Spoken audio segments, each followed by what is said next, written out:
Okay then, well hello, good evening and welcome. It is the 5th of November. Remember the 5th of November. Gunpowder, treason and plot. Not actually a commentary on the current state of British politics, although there are a few who wish it were. I'm back in Azay-le-Ferrand. I have fully recovered from yesterday's lengthy drive, drunk lots of tea so far today. The weather today has been a bit hit and miss. We've had rain, we've had sun, we've had heavy rain, we've had light rain. But when you're working indoors, that really isn't a problem.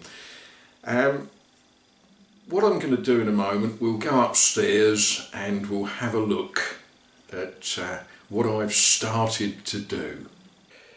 Okay, well here we are in what has loosely been described as a bedroom.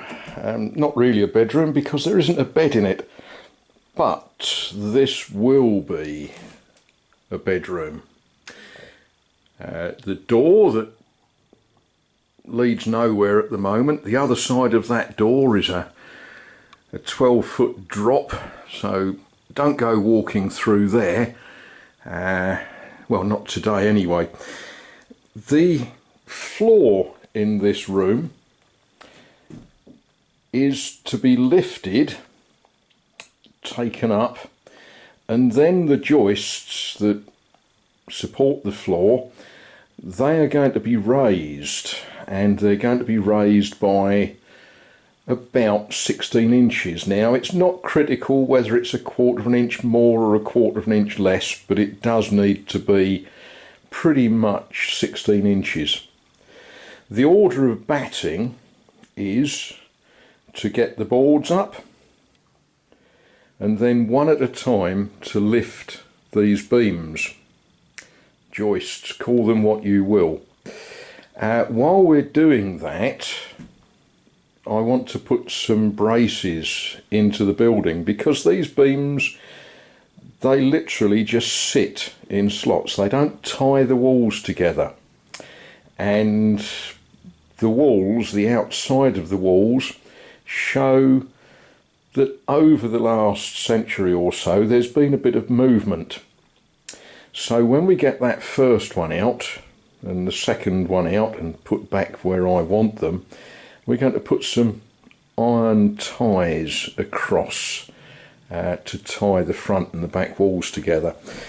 Now, I say that's the first job, but while I was doing it, I realised that where I'm going to be refitting these beams is currently this wall here, which has got plaster clinging to it. And I just had this crazy thought that it might be a good idea to take the plaster off before I take the floor out, because, you know, I want to stand on something. Levitation is not one of my skills. So we'll knock some plaster off both sides, then get the floor up, then recite these beams.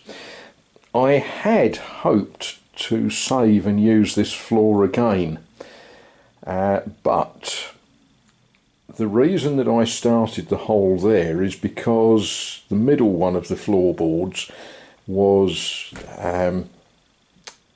very peculiar. It wasn't really rotten, it had just gone.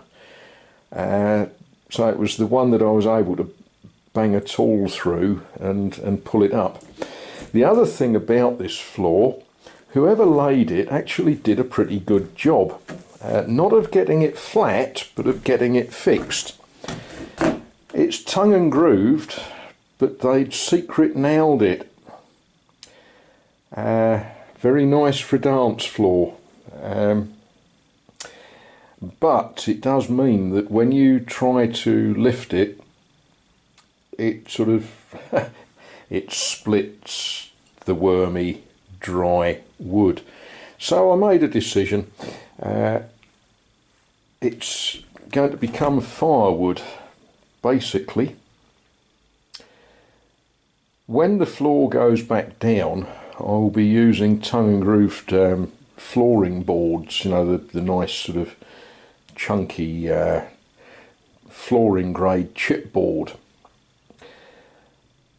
I think that will make for a more practical job, and you know, in the fullness of time this room will be carpeted, so yeah, I'm not going for a floorboarded look, but we'll start chopping out some plaster in a minute.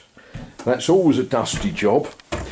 I've marked a line there. That's how much plaster I need to knock off to get this done, although again in time all of this plaster's got to come off.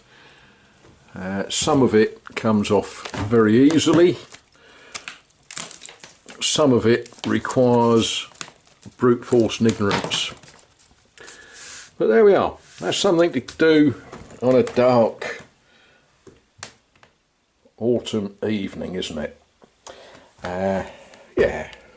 Oh look, there's the 1/8 of a million mile Skoda parked outside.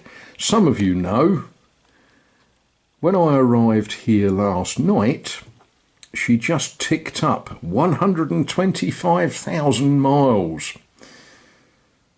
Quite a milestone. Not a record, but you know, she does a good job.